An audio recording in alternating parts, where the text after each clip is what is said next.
helpful if you had a friend. I thought maybe I'd come a little straighter in. I thought I could get a little closer, but this is going to be fun by yourself. Let's do it. A little wobbly.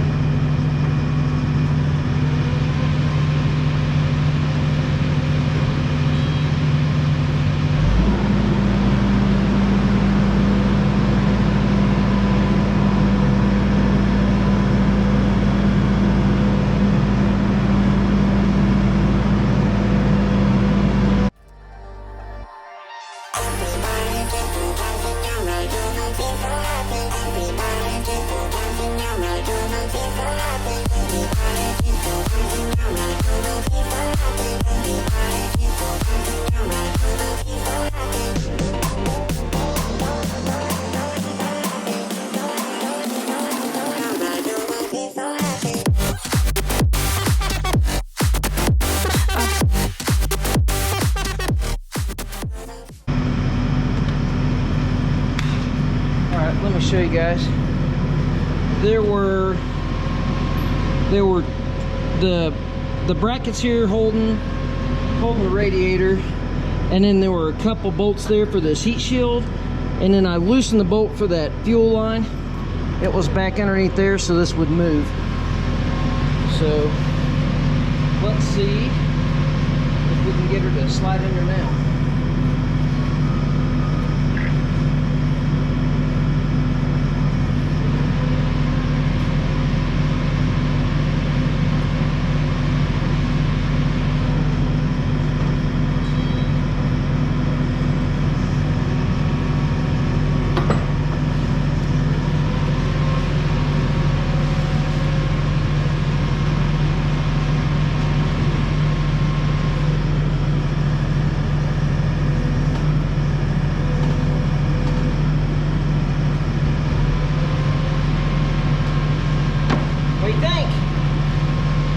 What do you think, guys? That's awfully close. Yes, sir. Let me get some bolts. I'm going to go through their bolt bag and see what bolts we're supposed to do, and we'll get the back ones first, and then I'll let the skid loader down a little bit, and we'll get these lined up, and we'll get these bolts, at least in the sides, bolted on, and then we'll get our brackets put back on here, and then we can put our side plates on and put this baby to rest. Okay, well, the instructions don't say any Loctite, doesn't say anything about it. Kind of feel like we need to put some Loctite on it. The factory bolts didn't have any. So my rule with them is, if you don't ever want to take it out again, use red. High temperature stuff, use red. This is mounted into the frame that's close to the motor, but I think since the factories didn't have anything and the instructions doesn't say anything about it, we're going to use blue. So I'm going to get these front bolts in, because the back, actually we marry this plate up to it, and then the back takes like some different spacers, and until I get that worked out, I didn't want to have to put it on, take it off, put it on. So we'll get the front bolts in here. I'll try to get it aligned a little better with the skid loader, and I might use a pry bar. So give me a few minutes here, and let me get some Loctite on this other side, and we'll get to going. Sorry, I'm sitting here working away. I didn't have it turned on. Got that one where I could get it in my hand. I got a pry bar under here. Kind of hard to get lined up by myself with the machine and all that, but maybe get you there. You can see on the other, I don't know, you won't see really on the other side, but there's nowhere to put you.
lines up perfectly, which doesn't always happen.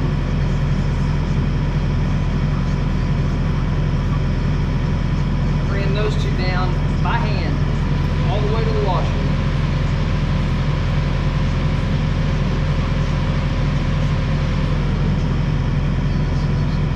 Running it in all the way by hand. That's pretty good. That's pretty good. That's impressive. Usually they're a little off. They don't look like they're way oversized holes.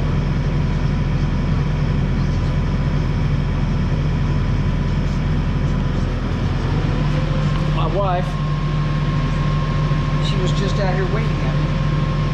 It's like, why don't you come out here and help? She goes, no, I don't want to be on camera. Well, I'm going to talk about you on camera then. So, let's see. Those over there lined up. Maybe this one will go. Close. Very close. Let's see.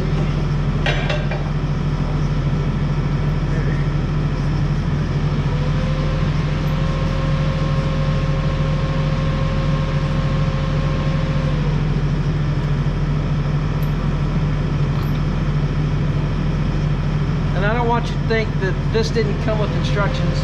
It did. I read them about 2 or 3 weeks ago when I first got this, probably a month ago. I read them, and then I came out, it's like, oh, I remember. I mean, it told me to take these brackets off, I remember, and maybe to take that whole bracket off, you can just take the bolts out. I remembered something about the fuel line, so I saw that it might hit it.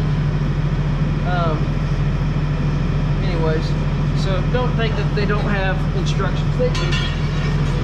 They're good instructions. They're color. They show pictures. They're good instructions. I didn't read back through them, and I figured I could do it. We're getting it. I mean, I've only got, when did I start this?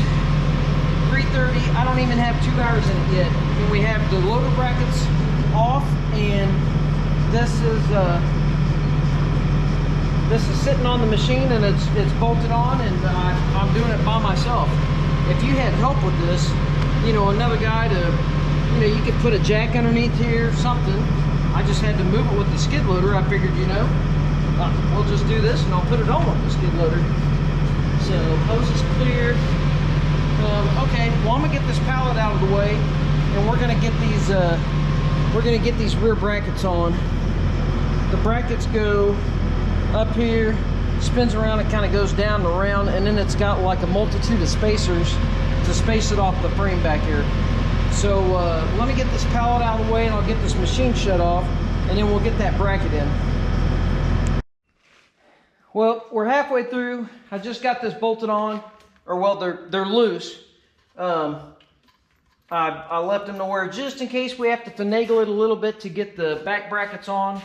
But I mean, there's the setup. So your 3-point goes, it looks like, I don't know, actually it probably goes in this. It has instructions, as I said. I don't know why it's a smaller pin, but your 3-point goes back here. That's category 2. This is all cat 2. It came with the balls. Let me grab them. You know, it came with your balls for your attachment stuff. Whoa. Oh, yeah. Hydraulics aren't hooked up yet. But it's got the balls for your 3-point. Trying not to push down on it because I don't want it to bleed off, and then it'd be kind of a pain in the butt if it's in the way. But I mean, you can kind of see what's going on. These are in transport position, and then you pull this pin, and then you lower your arms down, you put your pin there, and then that's in operate position. Anyways, it's kind of a slick setup. I don't know. I'll have to read the instructions again. I don't know what that is right there. Dead weight? We'll find out. But I just figured I'd kind of give you an overview of what it looks like. It's kind of neat looking. I mean, the fit's really good. Can you still read your serial number? Wow. You can read your serial number on your serial plate. Okay. and it's all cut out there for the brackets to go back on. These brackets, they go, whoop, my tripod's broke. That's the bottom over here. They kind of go like this. Anyways, let's just show you.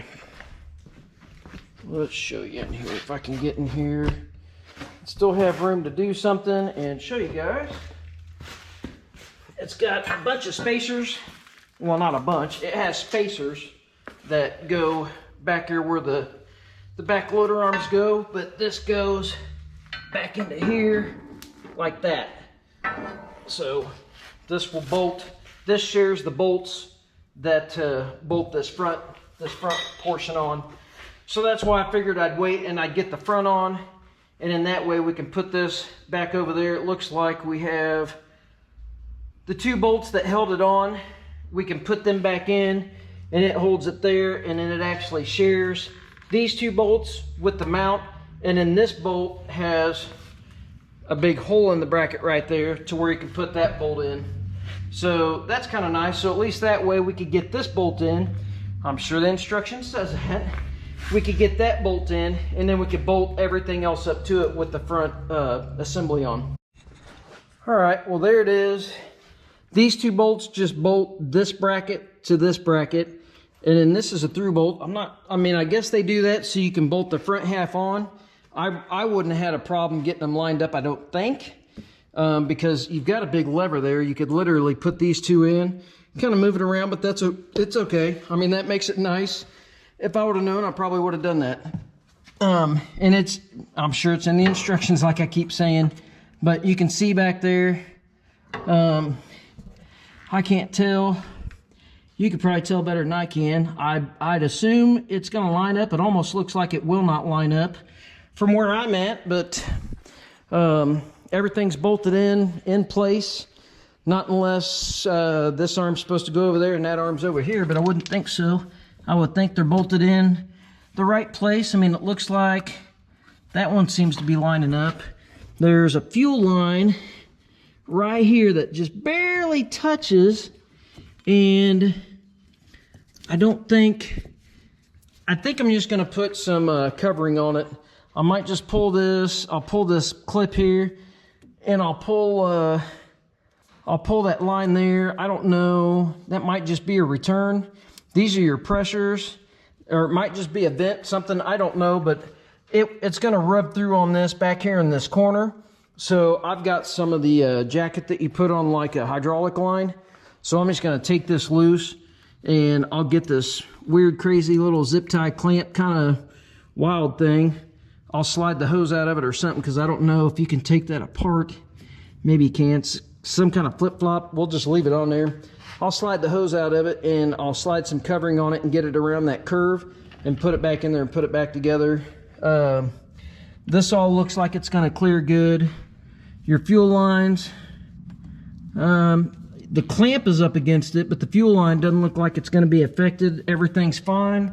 I'm going to tweak these brackets to, the little, whatever these are called, the little line holder deals with the steel with the rubber on it. But I mean, all in all, it's really nice, really clean. I mean, that's going to give me awesome visibility brush hogging. I mean, I love it without a loader bracket. I mean, you'll be able to see everything. Not that I couldn't see good before, but you'll see everything now. So, that looks like a lot of hose to get to there. So hopefully I don't have to cut those. Hopefully they didn't give me enough hose to go all the way back to the back. That may have happened, but we'll see what happens. I'll probably conclude the video from here, because obviously we've got to put spacers in that bracket back there and bolt the exhaust back on and bolt the little accumulator back on. So then our exhaust isn't sitting there, peg-legged with a 2x6.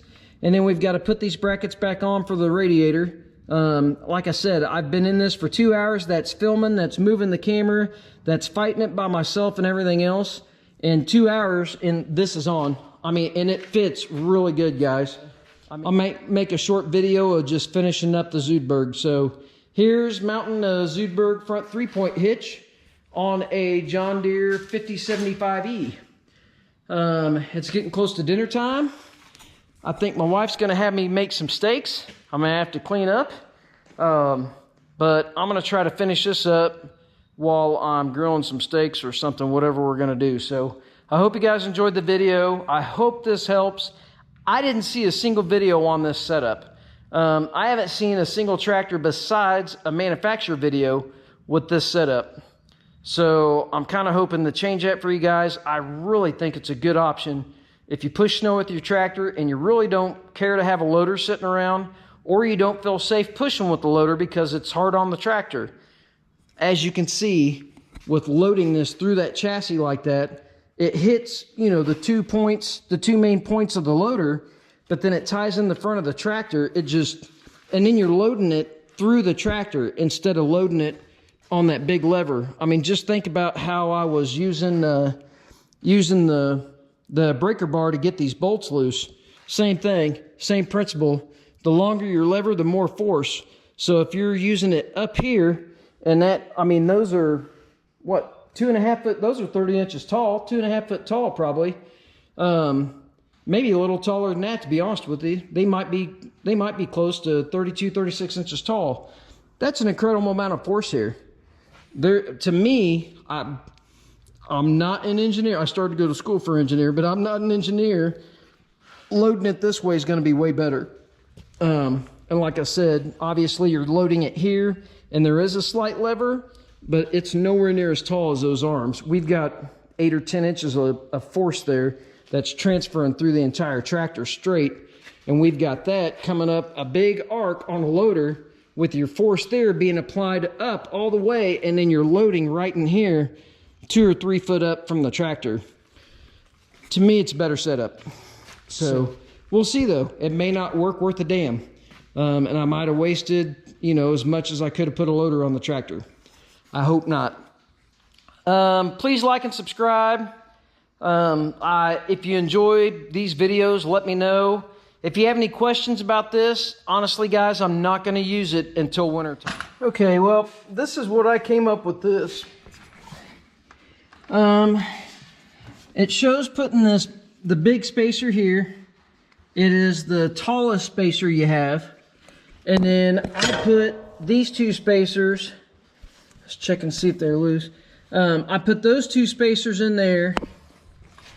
And those were, let me show you the other ones and it'll tell you what they were. So these are the 2 spacers I have left.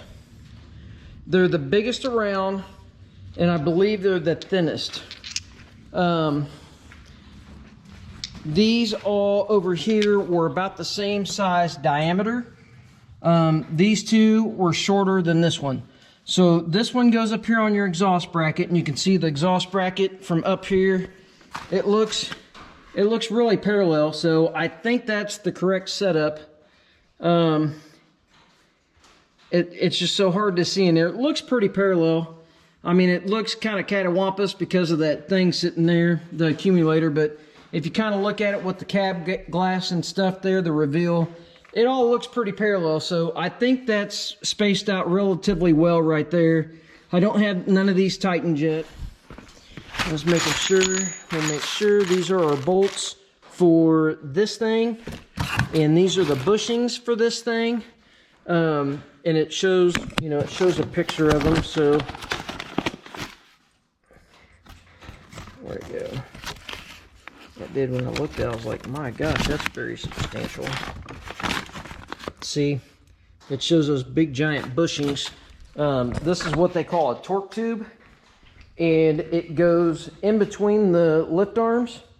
Hopefully the lift arms will go up in the storage position with the torque tube in it. If not, I guess I could take it out, or I might take the arms off for winter or summer use or something. But the torque tube in there keeps them really rigid. Tries to make sure that you don't destroy it or anything. But that's the only thing I could come up with. I honestly think they just didn't put 4 spacers in, and I need 4 instead of 2. Anyways, but I'm gonna get it all buttoned up. I'm gonna get I'm just going to temporarily bolt on the fuel tank bracket there just so, I don't know, something doesn't sag or break or something overnight. I'm not going to tighten this side yet. I don't know, I guess I could put the bolts in it. No, we just won't tighten it yet. I mean, I might go ahead and tighten this in the front so I can tighten the other side. I've already got all the little brackets back in here. I did not tighten the fuel line down yet because it did say to take these brackets off and reverse them, just flip them. I was actually going to bend them in. I think that's totally fine. They said reverse it, but you know, just like that. I think that would be totally fine with me. Let me get a pry bar and I'll show you guys. All right, just a quick side note. This is the torque tube, the heavy duty torque tube. It keeps these arms from deflecting real bad and whatnot. You can obviously see it triangulates it really good. The only bad thing is you cannot put it in transport mode because I had this in transport mode and I couldn't get that to fit. But anyways, she's done for all intents and purposes.